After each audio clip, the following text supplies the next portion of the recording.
أعوذ بالله من الشيطان الرجيم. بسم الله الرحمن الرحيم. الحمد لله رب العالمين الرحمن الرحيم مالك يوم الدين إياك نعبد وإياك نستعين اهدنا الصراط المستقيم صراط الذين أنعمت عليهم غير المغضوب عليهم ولا الضالين.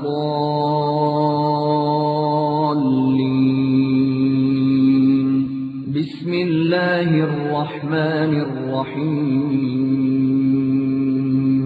ألف لام ميم. ذلك الكتاب لا ريب فيه هدى للمتقين الذين يؤمنون بالغيب ويقيمون الصلاة ومما رزقناهم ينفقون. يا أيها الذين آمنوا توبوا إلى الله توبة نصوحا عسى ربكم أن يكفر عنكم سيئاتكم ويدخلكم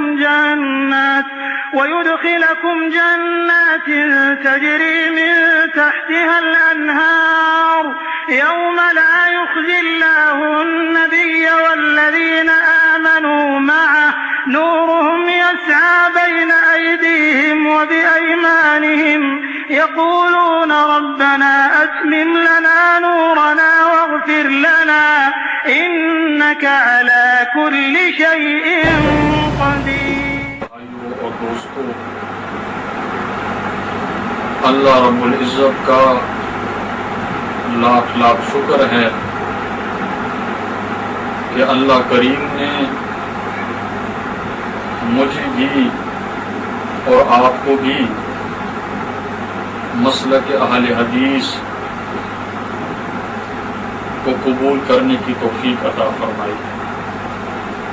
تھا اور احناف کے اندر جو ہیں وہ کئی گروہ ہیں، یعنی بر صغیر کے اندر بریلوی بھی ہیں، دیوبندی بھی ہیں، اور ان کے علاوہ اور بھی کئی ناموں سے گروہ موجود ہیں. تو میرا تعلق جو ہے وہ علماء دیوبند کی جماعت سے تھا. ایک چیز میں اللہ کی ذات ہے، یعنی اللہ کے تمام روپ ہیں، میں ہیں، آپ ہیں، مخلوق کے اندر جو بھی ہے یہ سب اللہ کی شکلیں ہیں. اصل میں ساری چیز ایک ہے. یہی اس نے نعرہ لگایا تھا ان الحق کا. اور یہ لا الہ اللہ کے خلاف ہے کہ میں اور آپ سبھی الہ ہوں اور مخلوق کوئی ہو ہی نہیں، کوئی معبود ہو ہی نہیں. آپ بھی معبود، میں بھی معبود، دوسرے بھی معبود، عابد ہے ہی نہیں. ساری مخلوق جو وہ اللہ ہے. تو یہ وہ عقیدہ ہے جو لا الہ اللہ کے خلاف ہے.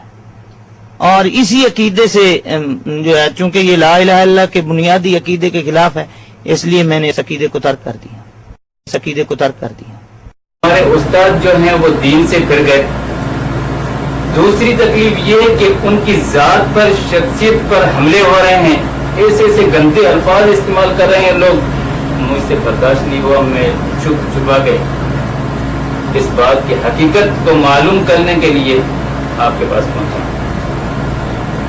کہ میں دیکھوں کہ لوگ کہتے ہیں کہ بھائی آپ کے استاد جو ہیں وہ ایجنسی کے ہاتھ بک گیا، دنیا کی خاطر انہوں نے اپنا دین بیچ دیا. اس حقیقت کو معلوم کرنے کے لیے میں آپ کے یہاں پہنچا ہوں. حقیقت بتائیں کیا ہے. میں نے ان سے کہا کہ بھائی جو بھی آپ کو باتیں پہنچی ہیں وہ آپ کو میں دکھاتا ہوں. اس کو میں لے گیا وہاں مدرسے میں. ایک چھوٹا سا وہاں ہمارا ایک مدرسہ بنا ہوا ہے، ایک کمرے پہ مشتمل ہے، جو کہ وہ مسجد بھی ہے، مدرسہ بھی ہے، لائبریری بھی ہے اور دارالفتہ بھی ہے. سب کچھ وہ ایک ہی کمرہ ہے. تو وہاں کتابیں پڑھی تھی، کچھ تفاسیر پڑھے تھے، ان کو میں نے دکھایا. میں نے کہا کہ میں نے یہ گمراہی اختیار کی ہے، جس کو تم گمراہی کہتے ہو وہ یہ ہے، جس کو ہم راہ ہدایت کہتے ہیں، صراط مستقیم کہتے ہیں. اس کا نام کتاب اللہ ہے، اس کا نام فرمان رسول صلی اللہ علیہ وسلم. ہم ان دونوں کی وجہ سے آپ کے مسلک کو چھوڑ دیا، آپ کے مسلک کو چھوڑ دیا، اور ان چیزوں نے ہمیں مجبور کیا کہ حق یہ ہے وہ نہیں ہے۔ میں نے جس مدرسہ میں تھا وہ ہے ہمارا جامعہ نور المدارس رضویہ، یہ چشتیاں بہاول نگر روڈ پر ہے۔ مولانا غلام میر علی بڑے مشہور و معروف بریلویوں کے مناظر گزرے ہیں۔ میں نے وہاں قرآن قاعدہ سے لے کر 15 پارے حفظ کیے، ابتدائی کتب پڑھی۔ اس کے بعد بہاول نگر شہر میں جامعہ رضائے مصطفیٰ ہے، بریلویوں کا بہت بڑا مرکز ہے، وہاں میں نے مشکات تک کتابیں پڑھی ہیں۔ اس کے بعد میں گجرانوالہ میں آیا۔ گجرانوالہ میں مالا فروغ گنج ہے، اس میں مفتی غلام فرید ہزاروی صاحب فوت ہو چکے ہیں، MMA کے MPA تھے بریلویوں کی طرف سے اور مفتی بھی تھے۔ ان کا مدرسہ ہے جامعہ فاروقیہ رضویہ، اس میں نے دورہ حدیث کیا ہے، یہ 1998 میں۔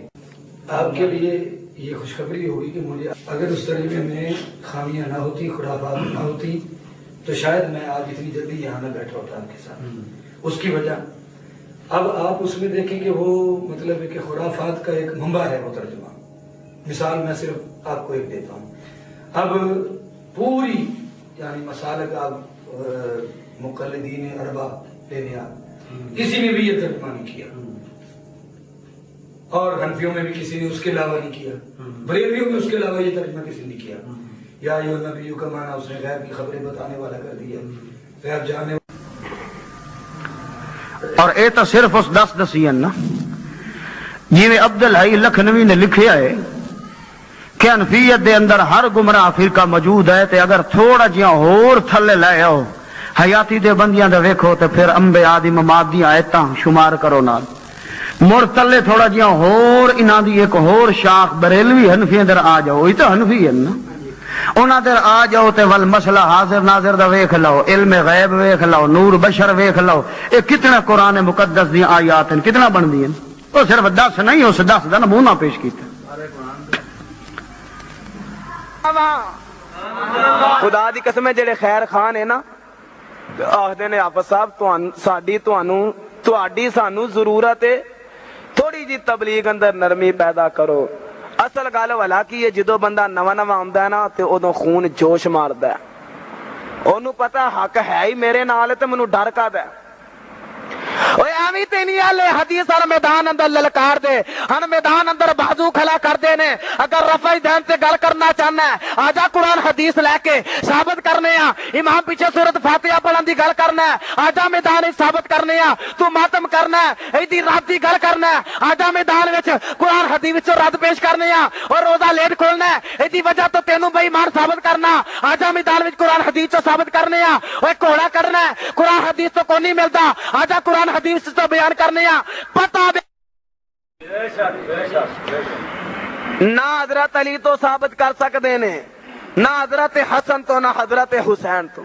یار جنوں بندہ مننے او دے تو تے ثابت کرے، اسی جے مننے آ حضرت ابو بکر نو ماننے آ، اگر جیڑی گل آکھن اسی انہاں تو ثابت کرنے آ، روزے دی گل کردے نے ثابت کرنے آ، نماز دی گل کرن ثابت کرنے آ، وضو دی گل کرن ثابت کرنے آ، حج دی گل کرن ثابت کرنے آ، زکات دی گل کرن ثابت کرنے آ، عمرے دی گل کرن ثابت کرنے آ۔ اگر مصطفیٰ دے نال صحابہ دے نال مل کے اہل حدیثاں دا جنت وچ جان دی گل کرن او بھی قرآن و حدیث تو ثابت کرنے آ۔ چلتا ہے جڑا ایک دوسرے دا کانا ہوئے، رب کسے دا کانا بھی نہیں، رب کسے دا محتاج بھی نہیں، رب نو کسے نال کم بھی نہیں گا۔ پتا چلے آؤ اے تعلق رب دے اگے چل سکدا، او دی دلیل کی ہے؟ تسی کہو گے مدنی صاحب الحمدللہ بریلوی مسلک دے وچوں آلے حدیث مسلک قبول کیتا ہے، 5 سال بریلویاں دے سٹیج تے خطابت کیتی ہے، لاہور دا مرکزی خطیب سا، مگر دھیان دے نال بات سن لو، مدنی آخری دلیل کی پیش کرنا چاہ رہا ہے؟ میرے نبی دے نال پیار کرنے والا آلے بیت نال سانو سچا پیار ہے، میں اعلان کردا ہے جیڑا حسین دا منن والا نہیں وہ جنت دے اندر حسین دی سرداری کدی نہیں حاصل کرے گا۔ سچائی ہے، اور میرے استقامت کی بھی دعا کرنا کہ اللہ تبارک و تعالی میرا اور میری نسل کا خاتمہ مسلک اہل حدیث میں۔ اس مسلک کو قبول کرنے کے بعد آپ کو پریشانی؟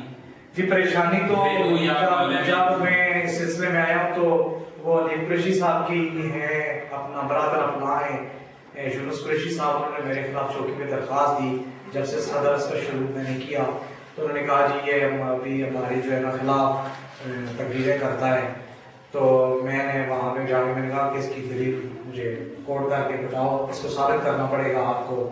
کہوں گا کہ وہ اپنا اندھی جو ہے نا تقلید کے پیچھے نہ چلیں، بلکہ اپنا اس کے اوپر سرچ کریں، اس کو پرکھیں، اس کو دیکھیں، اور پھر ایسے کلام جو کہ اندھی جو ہے نا اس میں پڑھے جا رہے ہیں ان پر غور کریں، اور ان کلمات کے اس کو اپنا سمجھیں کہ آیا یہ کلمات جو ہیں یہ اسلام کے صحیح کلمات ہیں یا یہ کفریہ کلمات ہیں۔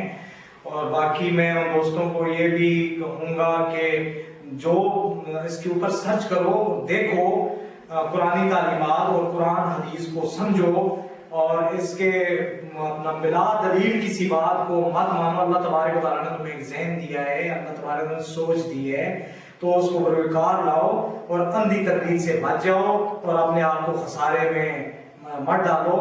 اور جب آپ اس اوپر غور کریں گے، جب آپ سرچ کریں گے، تو انشاءاللہ تعالیٰ صحیح معنوں میں آقا علیہ السلام کا پیارا طریقہ آپ کی سمجھ میں آئے گا، صحابہ کرام رضوان اللہ اجمعین کی پیاری زندگی آپ کی سمجھ میں آئے گی، اور آپ صحابہ کرام کی جو اصل صحیح معنوں میں تابعداری سمجھ میں آئے گی۔ اور ارشاد التوحید دیوبندیوں میں کیا فرق پایا؟ مثلا ہمارے نزدیک تو یعنی اللہ تعالیٰ کو ہر جگہ ماننا، یہ بریلویوں کا بھی عقیدہ ہے اور دیوبندیوں کا بھی عقیدہ ہے، چاہے وہ حیاتی ہوں یا مماتی۔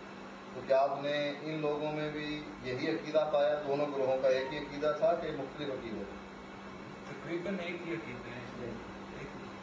تو اس عقیدے کے بارے میں آپ نے جو تحقیق کی ہے وہ تحقیق کیا ہے کہ اللہ تعالیٰ عرش پر ہے یا ہر جگہ موجود ہے؟ اللہ قرآن کے مطابق مستوی عرش ہے۔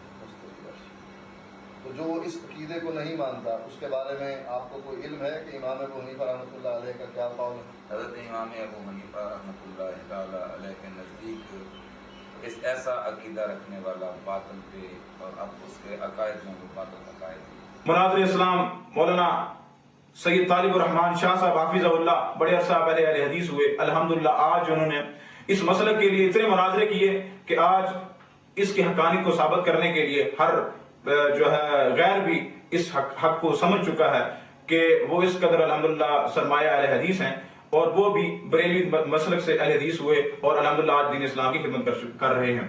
اسی طرح موقع کے دوران جناب زبیر علی ظہیر صاحب حافظہ اللہ تعالی جو حضر اوٹک کے اندر آج کل رہ رہے ہیں، وہ آج سے 20 سال کم قبل تقریباً اہل حدیث ہوئے، اور آج اللہ تعالیٰ نے ان کو ایک حدیث پر بڑا ہی عبور ماشاءاللہ عصم و رجال کے ماہر، اور اسی طرح دوسرے علماء عبد الرحمن شہین صاحب ملتان والے، اسی طرح شیخ مبشر احمد ربانی صاحب حافظہ اللہ جو لاہور میں ہوتے ہیں، اسی طرح نئے علماء حدیث جو ہوئے ہیں تھوڑے عرصے پہلے، اور جیسے امین حیدر جو ہے شیعہ برادر تھے وہ اہل حدیث ہوئے، اسی طرح عامر کلیم صاحب وہ اہل حدیث ہوئے، اسی طرح صادق کوہاٹی صاحب ہیں وہ اہل حدیث ہوئے۔ تو بہت سے علماء کی ایسی فہرست ہے الحمدللہ۔ ضرور اللہ رب العالمین اس کی کوشش کو ضائع نہیں کرتا، اس کو ہدایت کا راستہ بتاتا ہے۔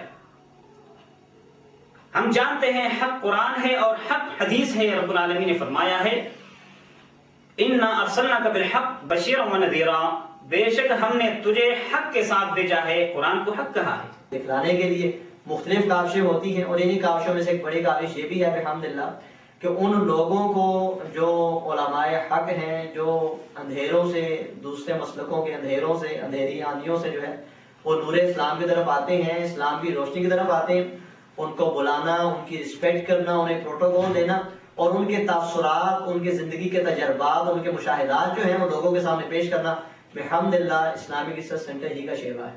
دیکھا دیکھی کچھ نام نہاد لوگوں نے بھی جو ہے، کچھ نام نہاد فرقے کے تعلق رکھنے والوں نے بھی یہ کاوش کی، کس طرح سے اس کا رنگ الٹ دیا، رنگ چینج کر دیا، کس طرح اپنے ہی بندے بٹھا کے، اپنے ہی ذہن کے بندے بٹھا کے انہیں اہل حدیث بنا کے پیش کیا، اور پھر بتایا کہ یہ اس طرح انہوں نے مسئلہ اہل حدیث چھوڑ دیا۔ امپاسبل ہے، ناممکن بات ہے الحمدللہ، ایسی کوئی بات نہیں۔ 40 سال جو ہے تقریباً یہ اپنی مسجد میں جو ہے وہ امام و خطیب کی حیثیت سے رہے، لوگوں نے ان کے پیچھے نمازیں پڑھی، لوگوں نے سے تاجات پوچھے، لوگوں نے اپنا امام و خطیب مقرر کیا، اللہ رب العالمین کو کچھ اور ہی منظور تھا کہ اچانک ان کی زندگی میں ایک انقلاب آیا. انقلاب کس طرح؟ انقلاب اس طرح آیا کہ کسی بندے نے ان سے جو ہے ان کے ایک اپنے ہی دوست تھے جو سعودی عرب گئے, وہاں سے ان کی واپسی ہوئی, وہاں انہوں نے آپ صلی اللہ علیہ وسلم کے نماز کا طریقہ کار دیکھا. ان کے علاقے میں یہ شخص تھے جو سعودی عرب گئے, پہلے آدمی تھے. انہیں بڑا تعجب ہوا کہ ہم نے نماز کسی اور طریقے سے پڑھتے ہیں اور یہاں نماز کچھ اور طریقہ نماز کا. انہوں نے مولانا صاحب سے سوال کیے, مولانا صاحب نے جو ہے وہ سوالات کے جوابات تو دیے, لیکن مولانا خود فرماتے ہیں کہ میں حیران ہوا, یار ہم کیا کرتے رہے اتنا عرصہ. بات تو اس کی بالکل درست ہے کہ جو باتیں دیکھ کے آیا ہے وہاں پہ بالکل حدیث کے مطابق اس نے ریفرنس دیے, مولانا صاحب نے حوالے کو جواب دیے اور تحقیق کے ساتھ بتایا ہاں یار یہ حدیث تو درست ہے. توجہ دلائی اس نے شیخ صاحب کو, درست ہے تو ہمارا عمل کیوں نہیں. شیخ صاحب جب اس پوائنٹ پہ اللہ رب العالمین نے جو وہ لگایا تو شیخ صاحب الحمدللہ تحقیق میں پڑ گئے اور جو ہے وہ شیخ صاحب نے مسلک اہل حدیث قبول کیا. اور میں آپ کو ساتھ بتاتا چلوں کہ شیخ صاحب کے شاگردوں کی ایک لمبی فہرست ہے, ڈیٹیل یہ خود بتائیں گے, بعد میں پھر آپ کو بتاتا چلوں. جب آپ کو پتا ہے کہ جب بندہ کسی حق جانب جاتا ہے تو لوگ پھر مخالف ہو جاتے ہیں. شیخ صاحب کو ان کی مسجد کی امامت خطابت چھوڑنی پڑی, لوگوں نے جو ہے وہ چھڑا دی ان سے, ان کی امامت و خطابت کا معاملہ جو ختم کر دیا گیا اور لوگ ان کے مخالف ہو گئے. لیکن اللہ تعالیٰ کے فضل سے شیخ صاحب خود فرماتے ہیں کہ اپنے علاقے کے اندر چونکہ میں نے 40 سال کا عرصہ گزارا تھا اور میرے اسی علاقے کے اندر میرے ہی جید جو شاگرد تھے وہی کسی مسجد میں خطیب ہیں, کہیں وہ قاری ہیں, کہیں وہ بچوں کو پڑھا رہے ہیں, یعنی نیٹ ورک جو ہے ان کے اپنے ہاتھ میں, ان کے شاگردوں کے ہاتھ میں تھا سارا سلسلہ. کہتے ہیں کسی کو ہمت نہیں ہوئی کہ میرے ساتھ آ کے مناظرہ کرے. جب بات ہوتی کہتے جی کیا مناظرہ کریں, ہمارے استاد ہیں. جو میں نے زندگی کے 46 سال گزارے وہ دین عیسائیت میں گزارے تھے, اور عیسائیت میں وہ ثقافتی جائزہ یہی ہے کہ وہاں پر ایک نہیں 3 خداؤں کا نام لیا جا رہا ہے. وہاں پر خدا کو باپ بھی کہا جا رہا ہے, خدا کو بیٹا بھی کہا جا رہا ہے, اور خدا کو روح پاک بھی کہا جا رہا ہے. جبکہ قرآن پاک میں اور دین اسلام میں پڑھنے کے بعد واضح طور پر نظر آتا ہے کہ یہ صرف اور صرف توحید کو ہی تسلیم کرتا ہے, اور توحید کا مطلب صرف اور صرف ایک ہوتا ہے, نہ کہ کانفرنس کے فضیلت الشیخ عظیم الدین صاحب رضوی جو آپ جو ہے اپنی تاریخ انشاءاللہ آپ کو مختصر طور پر پیش کریں گے. ہم آپ کو زیادہ وقت نہیں دے سکے, ہم معذرت خواہ ہیں, آپ کا پروگرام نہیں تھا, اس کے باوجود بھی آپ کی خواہش پر ہم نے آپ کو اجازت دے دی. تو ہمارا پروگرام بہت شیڈول تھا, لیکن جو اس پروگرام کو وسیع کرنا پڑا, تو انشاءاللہ ان علماء کو اور تفصیل سے اس کے بعد بھی آپ سنیں گے. آپ جو ہے عظیم الدین صاحب رضوی کو میں دعوت دیتا ہوں کہ ان کی عادت یہ ہے کہ وہ 1 گھنٹے کے مضمون کو آدھے گھنٹے میں جوڑ لیتے ہیں, نچوڑ لیتے ہیں. ان کی یہ صلاحیت ہے. انشاءاللہ آپ کو جو ہے آدھے گھنٹے کا 1.5 گھنٹے کا مضمون 2 گھنٹے کا مضمون آدھے گھنٹے میں وہ سنا دیں گے. اتنی تیز آواز ان کی ہے. انشاءاللہ آپ لوگ جو ہے صرف آدھا گھنٹہ ہمارے لیے دیں, اور جو لوگ باہر کھڑے ہوئے ہیں ان سے میں گزارش کرتا ہوں کہ وہ آ جائیں اور سیٹوں پر بیٹھ جائیں, اور ان کی ہمت افزائی ہوگی. بہت دور سے آئے ہیں, نیپال سے آئے ہیں, ہزاروں کلومیٹر دور سے آئے ہیں, اور آدھے گھنٹے کی بات آپ کے سامنے رکھ رہے ہیں. تمام لوگ جڑ جائیں, اطمینان سے بیٹھ جائیں. میں عظیم الدین صاحب رضوی کو دعوت دیتا ہوں کہ وہ آئے اور اپنے خیالات کا اظہار فرمائیں.